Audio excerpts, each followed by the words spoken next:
Hi, I am author and speaker Laura Diehl, and I just want to talk to you for just a couple of minutes about the timeline of grief. And the first thing I want to say is there is no timeline for grief. That is a misconception, and it can actually cause a lot of issues for us who are grieving, and I would say especially for those of us who are grieving the death of our child. I like to call us bereavers, parents who have been bereaved of our child. I looked up the definition of bereave. The root word is reeve, and it actually means like a ripping or a tearing away. And I thought, wow, that's exactly how I feel when my daughter Becca died. And so I just put that parents who are bereaved of their child, just kind of put it together, and I like to call us bereavers. But anyway, there are people around us who obviously have never experienced it. They may have even experienced a different kind of grief, a different kind of loss, and they expect us to be on the same timeline of grief that they were on. But you and I, we know that when you bury your child, when your child goes on ahead of you, it is a very different kind of grief and pain. And I know for me, I was so frustrated that it was taking so much longer than I wanted it to. I didn't like being in this darkness and the pain, and just not, even not feeling like I wanted to live anymore, even at the beginning. And it was, I it was taking so much longer to get past this than I wanted it to, than I thought it would.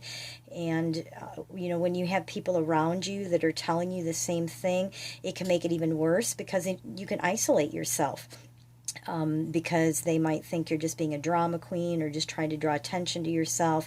People start unfriending you on the Facebook page because they're tired of hearing about your child. Your child's gone, just let it go, kind of a thing. And we know you can't just let your child go. You birth that child.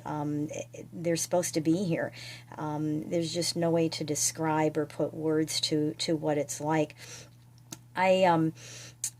I want to encourage you. For me personally, I did get to a point where it was like, I don't want to be this way anymore. I don't want to it became actually that the death of my daughter became my identity. I wanted everyone around me to know I was hurting. I wanted everyone around me to know that I was a mom who had a child that died. And I finally got to the point where when I realized I don't want to keep hurting this bad. I want the pain to stop. I don't want to forget my daughter. I don't want to lose the memory of her. I don't want other people to forget her, but I don't want to hurt this bad anymore. And I actually made a conscious decision that I was not going to let the death of my daughter become my identity. I mean, for me, I have four other children. At the time, I had two beautiful granddaughters, and one of them was the daughter of my daughter that died. And I decided, you know what, I don't want the rest of my life to be lived out as in darkness and in pain, not being able to function because I had a child who died. I wanted to make a shift into the land of the living, I call it actually. I talked about that last week. So I just want to encourage you, it can be done, but you have to want it, and that doesn't mean it just comes automatically.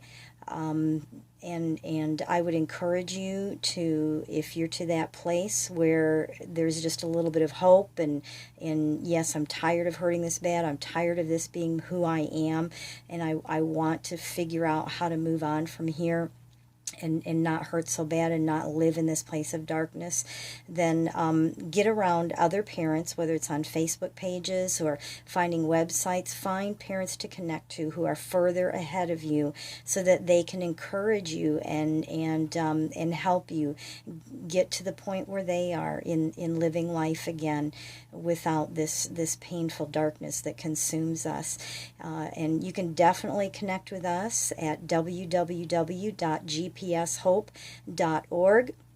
We have a free library where you can go in and free membership, and we have things there in the library that would help you and encourage you. You can download them, and also we have a Facebook page, so look us up on Facebook also, GPS Hope, Grieving Parents Sharing Hope.